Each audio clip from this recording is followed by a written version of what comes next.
everyone, this is Rita Yadav and you are on Gate Chemical Planet, a planet of knowledge and information. I welcome back all of you on Gate Chemical Planet. आज हम discuss करेंगे IUCL examination से related important questions जो कि distillation के ऊपर हैं। तो डिस्टिलेशन एक ऐसा टॉपिक है जिसमें सभी कॉम्पिटिटिव एग्जाम्स में क्वेश्चंस पूछे जाते हैं और बहुत ही आसान क्वेश्चंस डिस्टिलेशन के ऊपर रहते हैं। कभी कभी ऐसा होता है कि डिस्टिलेशन के ऊपर थोड़े से टफ क्वेश्चंस आते हैं, तो यहाँ पर मैंने इजी से लेकर टफ क्वेश्चंस सारे ही क्वेश्चंस को यहाँ पर कवर किया हुआ है। जितने भी क्वेश्चंस अभी तक एग्जाम में प्रीवियस ईयर्स आए हैं उन सबको मैंने देखते हुए ये जो आपके लिए मॉक टेस्ट एक बनाया है, इसको आप जरूर अटेम्प्ट करिए। और डिस्टिलेशन से रिलेटेड जितने भी इंपॉर्टेंट क्वेश्चंस हैं उनको मैं नेक्स्ट सीरीज में भी आप लोगों के साथ डिस्कस करूंगी। तो यहाँ पर हम लेते हैं फर्स्ट क्वेश्चन को। In distillation overhead product contain only one component, two components, any number of components, only saturated liquid। तो ओवरहेड प्रोडक्ट के बारे में पूछा गया है कि डिस्टिलेशन में ओवरहेड प्रोडक्ट में एक कंपोनेंट होता है, दो कंपोनेंट्स होते हैं, कितने भी नंबर ऑफ कंपोनेंट्स हो सकते हैं या फिर ओनली सैचुरेटेड लिक्विड रहता है। तो इस क्वेश्चन के आंसर को देने से पहले मैं आपको कुछ एक्स्ट्रा इंफॉर्मेशन डिस्टिलेशन से रिलेटेड देना चाहूँगी। तो यहाँ पर आपका जो डिस्टिलेशन कॉलम होता है जिसमें हम फ्रैक्शनल डिस्टिलेशन जब हम क्रूड ऑयल का करते हैं तो यहाँ पर आपने देखा होगा कि जो आपके प्रोडक्ट्स रहते हैं जिनको कि हम डिस्टिलेट कहते हैं वो होते हैं naphtha, kerosene, light gas oils and heavy gas oil. ये चार कट्स जो होते हैं ये बहुत ही इंपॉर्टेंट कट्स होते हैं। इनको कहते हैं कैरो कट्स, इनको कहते हैं एलजीओस, एचजीओस कट्स। तो ये जो कट्स होते हैं बेसिकली ये आपके ओवरहेड डिस्टिलेट्स ही होते हैं। तो ये जो ओवरहेड डिस्टिलेट होता है इसमें एक से ज़्यादा कंपोनेंट्स प्रेजेंट होने के चांसेस रहते हैं। और यहाँ पर अगर मैं आपको इस क्वेश्चन का आंसर की बात करें तो इस क्वेश्चन का जो आंसर रहेगा वो होगा एनी नंबर ऑफ कंपोनेंट्स, क्योंकि आपके जो डिस्टिलेट्स होते हैं वो मोर देन 2, 3, 4 हो सकते हैं। और ये जो मैंने आपको बताए केरोसिन, नेफ्था, ये सारे एज अ डिस्टिलेट ही हम as a overhead product recover करते हैं। तो यहाँ पर मैं नेक्स्ट क्वेश्चन की तरफ बढ़ूंगी। नेक्स्ट क्वेश्चन है आपका flash distillation is. Flash distillation के बारे में क्वेश्चन पूछा गया है और कह रहे हैं same as differential distillation used for multi component system like crude oil refining, same as simple distillation and most useful for handling binary systems. तो यहाँ पर फ्लैश डिस्टिलेशन को हम एक बार देख लेते हैं कि फ्लैश डिस्टिलेशन क्या होता है। तो ये रहा पिक्चर फ्लैश डिस्टिलेशन का। यहाँ पर फीड है, उसको फेड किया जाता है हीट एक्सचेंजर के थ्रू और हमारे जो प्रोडक्ट मिलता है हमें वो मिलता है डिस्टिलेट। वेपर्स में मिलता, वेपर फेज में हमें डिस्टिलेट रहता है और हमारा जो लिक्विड होता है वो हमारा बॉटम में मिलता है। तो फ्लैश डिस्टिलेशन जो होता है वो यूज़ किया जाता है पेट्रोलियम रिफाइनिंग में for the handling of multi component system in the pipe steel. तो यहाँ पर जो आपका फ्लैश डिस्टिलेशन होता है ये यूज़ किया जाता है मल्टी कंपोनेंट सिस्टम के लिए। तो यहाँ पर जो इसका करेक्ट आंसर होगा वो होगा used for multi component system like crude oil refining. तो फ्लैश डिस्टिलेशन को यहाँ पर यूज़ किया जाता है रिफाइनिंग में मल्टी कंपोनेंट सिस्टम के लिए। तो यहाँ पर नेक्स्ट क्वेश्चन की तरफ हम बढ़ेंगे। Third question is azeotropic distillation is employed to separate constant boiling mixtures, high boiling mixtures, mixtures with very high relative volatility, heat sensitive material। तो यहाँ पे एजियोट्रोपिक डिस्टिलेशन के बारे में पूछा गया है कि एजियोट्रोपिक डिस्टिलेशन जो है वो कौन से मिक्सचर्स को सेपरेट आउट करता है। कांस्टेंट बॉइलिंग मिक्सचर्स को सेपरेट करता है, हाई बॉइलिंग मिक्सचर को सेपरेट करता है, या फिर ऐसे मिक्सचर जिनमें रिलेटिव वोलेटिलिटी बहुत ज़्यादा हाई होती है, या फिर ऐसे मिक्सचर जो जिनमें की हीट सेंसिटिव कंपोनेंट्स या मटेरियल्स प्रेजेंट होते हैं। तो यहाँ पर क्वेश्चन के आंसर देने से पहले हम बढ़ते हैं एक्स्ट्रा इन्फॉर्मेशन की तरफ जो कि मैंने एजियोट्रोपिक डिस्टिलेशन पर बनाई है। जो एजियोट्रोप होता है वो होता है constant boiling mixture. Azeotropic mixtures of some industrial importance are water nitric acid, water HCl and water with many alcohols। Water के साथ अगर अदर एल्कोहल्स हैं जैसे इथाइल अल्कोहल पानी में मिला हुआ है, ब्यूटाइल अल्कोहल के साथ वाटर मिला हुआ है, प्रोपाइल अल्कोहल के साथ वाटर मिला है, आइसोब्यूटाइल अल्कोहल या आइसोप्रोपिल अल्कोहल और वाटर का मिक्सचर है, तो ऐसे मिक्सचर्स कहलाते हैं एजियोट्रॉपिक मिक्सचर्स। ठीक है, तो जो एजियोट्रॉप होता है वो कांस्टेंट बॉइलिंग लिक्विड मिक्सचर होता है। एक होता है मैक्सिमम बॉइलिंग एजियोट्रॉप और दूसरा होता है मिनिमम बॉइलिंग एजियोट्रॉप। तो यहाँ पर इसका जो करेक्ट ऑप्शन रहेगा वो होगा कांस्टेंट बॉइलिंग मिक्सचर्स। एजियोट्रॉप्स जो होते हैं वो कांस्टेंट बॉइलिंग मिक्सचर्स होते हैं। दो तरीके के होते हैं, minimum boiling azeotrope and maximum boiling azeotropes. ठीक है, तो अब हम बढ़ते हैं नेक्स्ट क्वेश्चन की तरफ। Rose oil is extracted from rose leaves using, यानी कि जो रोज का ऑयल है वो एक्सट्रैक्ट किया जाता है रोज लीव से। तो रोज लीव से हम एक्सट्रैक्ट करते हैं रोज के ऑयल को। पूछ रहे हैं कि कौन से टाइप का डिस्टिलेशन यूज किया जाता है, high pressure distillation, low pressure distillation, extractive distillation या फिर स्टीम डिस्टिलेशन। तो यहाँ पर मैं आपको बता देती हूँ कि जो स्टीम डिस्टिलेशन होता है वो ऑयल्स को, रोज ऑयल को एक्सट्रैक्ट करने के लिए यूज किया जाता है। रोज की जो लीव्स होती हैं उनसे रोज ऑयल को एक्सट्रैक्ट स्टीम डिस्टिलेशन की हेल्प से किया जाता है। तो अगर आपको इस क्वेश्चन का आंसर नहीं पता है तो यहाँ पर आप आंसर देख सकते हैं और एग्जाम में जाने से पहले आप इस सीरीज को जरूर देख कर जाएं। यदि आप लोगों ने मेरी पुरानी जो वीडियोस हैं जो कि IOCL सीरीज पर चल रहे हैं अभी तक नहीं देखे हैं, तो उन सारे वीडियोस का लिंक डिस्क्रिप्शन बॉक्स में दिया हुआ है। आप सारे वीडियोस को पेपर में जाने से पहले जरूर देखें। जो मेरे पुराने वीडियोस हैं वो रेसिप्रोकेटिंग पंप्स के ऊपर है, पेट्रोलियम रिफाइनिंग के ऊपर मैंने क्वेश्चन सीरीज बनाई है और जो बेसिक केमिस्ट्री है जो कि IOCL के एग्जाम में जरूर पूछी जाती है उससे रिलेटेड क्वेश्चंस मैंने बनाए हुए हैं।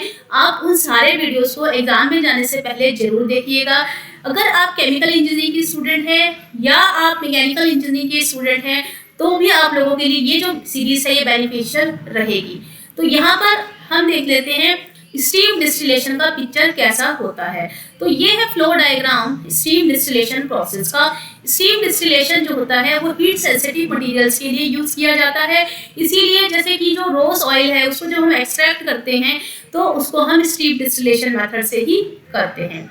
स्टीम डिस्टिलेशन को हम आगे आने वाले क्वेश्चंस में और डिटेल्स में डिस्कस करेंगे। तब तक के लिए हम बढ़ते हैं नेक्स्ट क्वेश्चन की तरफ। Fifth question is in extractive distillation solvent is. Extractive distillation से रिलेटेड क्वेश्चन पूछा गया है और इसमें सॉल्वेंट के बारे में पूछ रहे हैं कि सॉल्वेंट कैसा होना चाहिए।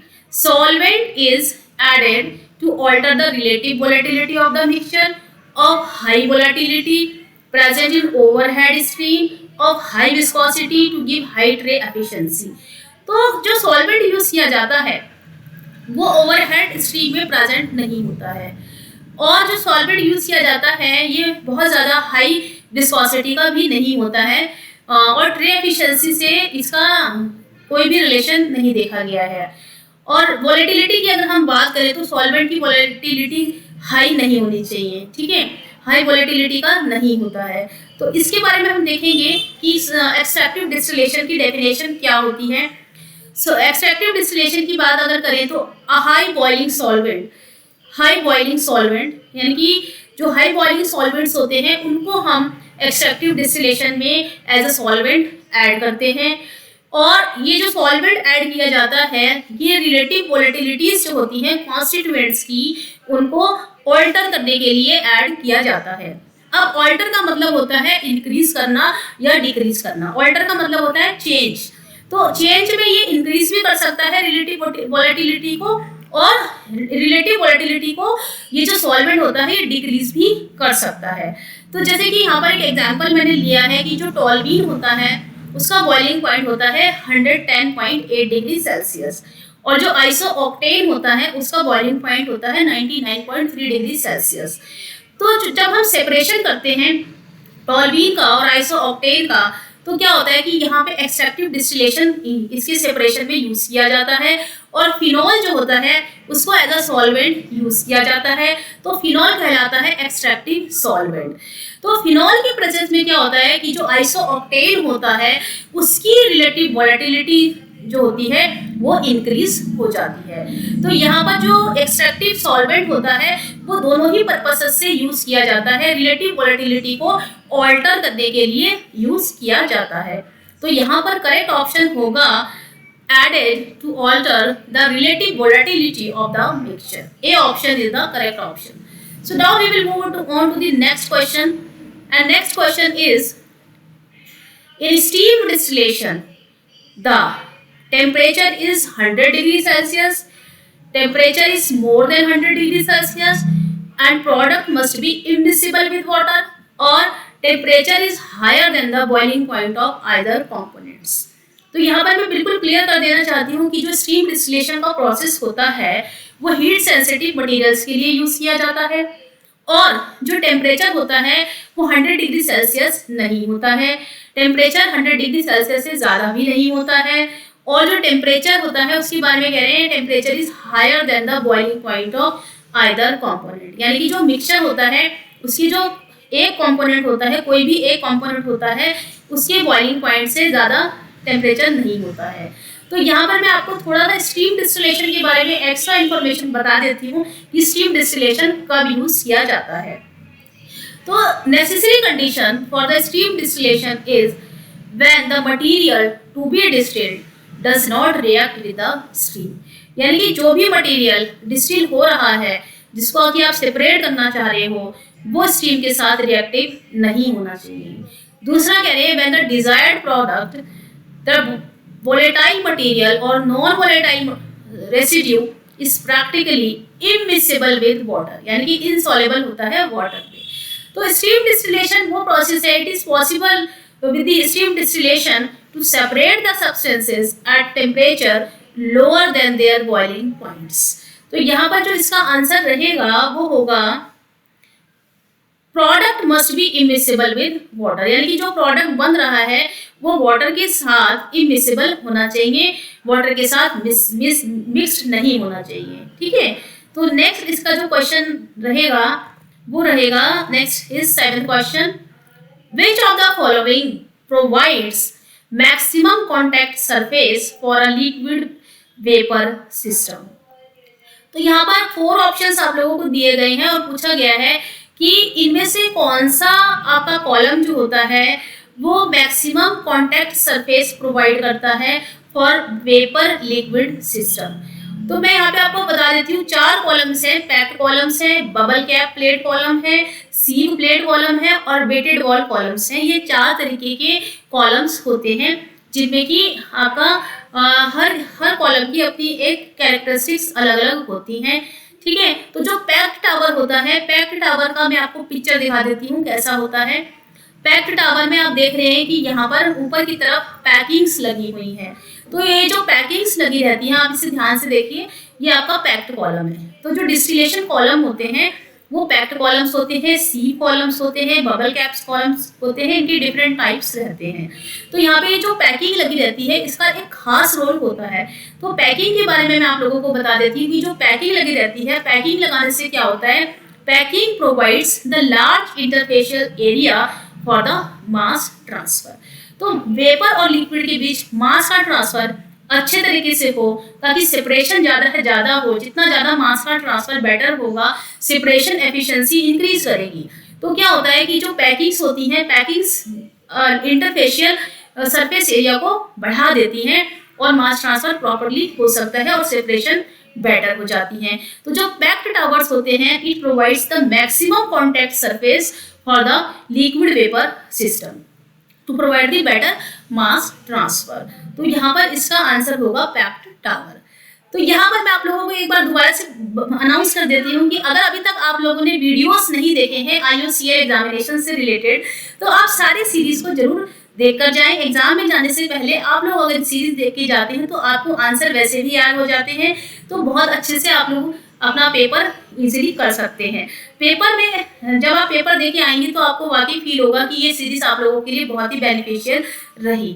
और अगर नहीं भी लगता है कि एग्ज़ाम हमारा हुआ कैसा रहा, आपका एग्ज़ाम अच्छा रहेगा, तो भी आप इस सीरीज को जरूर देख कर जाएं, क्योंकि ये जो क्वेश्चंस हैं ये आपके लिए बहुत बेनिफिशियल होने वाले हैं। आपके एग्जाम से रिलेटेड इनमें से कुछ ना कुछ आने के एक्सपेक्टेड चांसेस रहते हैं।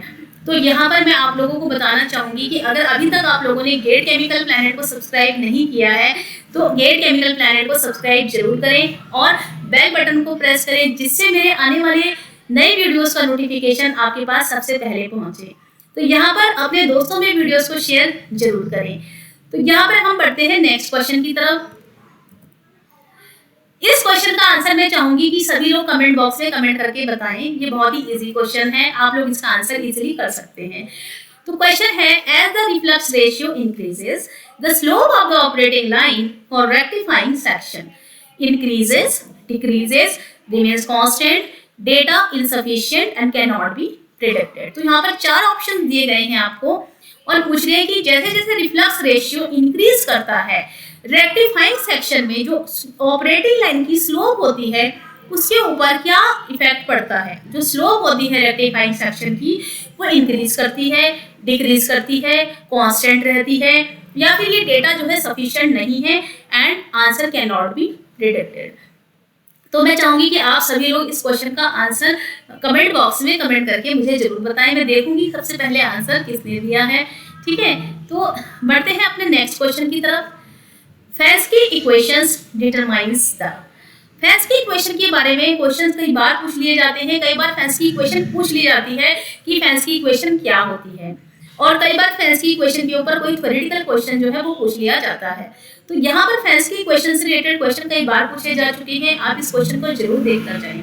Maximum number of ideal plates, height of the distillation column and minimum number of theoretical plates और optimum reflux ratio.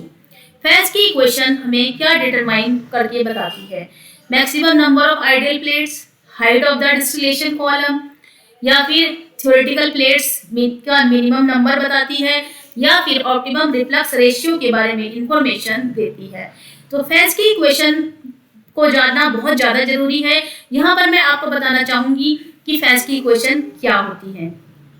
nm small nm equals to ln xd 1 minus xw divided by xw 1 minus xd whole divided by ln of alpha average minus 1।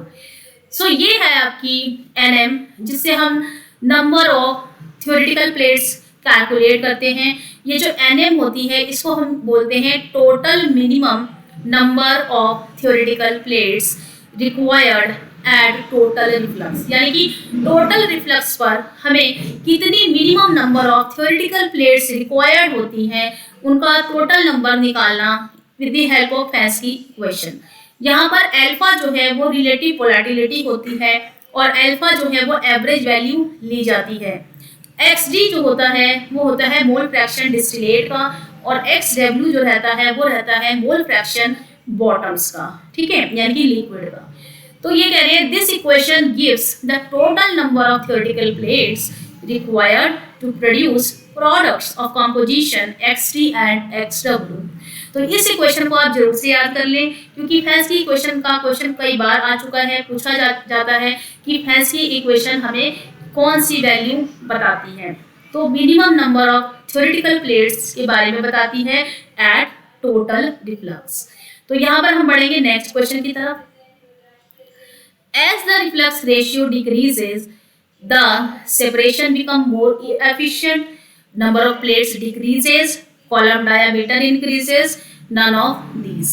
Reflux ratio पे कई बार questions आ चुके हैं, इस question को आप जरूर देखकर जाएं। रिफ्लक्स रेशियो डिस्टिलेशन में एक ऐसा पोर्शन है जिससे हर कॉम्पिटिटिव एग्जाम में क्वेश्चन पूछा जाता है, और इस रिफ्लक्स रेशियो से कई बार तरह तरीके के क्वेश्चंस पूछे जाते हैं। ये रिफ्लक्स रेशियो की वैल्यू डिक्रीज करेगी, इंक्रीज करेगी, रेक्टिफाइंग सेक्शन में क्या होगी, और आपका जो अपर सेक्शन होता है उसमें क्या होती है, आपका जो फ्रैक्शनेटिंग कॉलम होता है, मैककेले मेथड में जब आप रिफ्लक्स रेशियो फाइंड आउट करते हैं तो उसकी वैल्यू कितनी आती है, ऑप्टिमम रिफ्लक्स रेशियो और रिफ्लक्स रेशियो के बीच क्या रिलेशनशिप होता है। इन सारे आंसर्स को आप कृपया देख कर जाएं, आपके पेपर में ऐसे क्वेश्चन आने के चांसेस रहेंगे। तो यहाँ पर मैं इस क्वेश्चन का आंसर आप लोगों से चाहूँगी। मैं चाहूँगी आप लोग इस क्वेश्चन का आंसर कमेंट बॉक्स में कमेंट करके ज़रूर बताएं। और इसके लिए मैं आपको यहाँ पर एक हिंट देना चाहूँगी। ये जो आप ग्राफ देख रहे हैं, इस ग्राफ से आपको इस क्वेश्चन का आंसर देने में हेल्प मिलेगी। इस क्वेश्चन का आंसर देने के लिए आपको सफिशिएंट टाइम है। आप इसका आंसर कमेंट बॉक्स में कमेंट करके मुझे ज़रूर बताएं। सीरीज़ को इंटरैक्टिव बनाएं और अपने आंसर अपने दोस्तों के साथ ज़रूर शेयर करें और इस वीडियो को अपने फ्रेंड्स के साथ ज़रूर शेयर करें।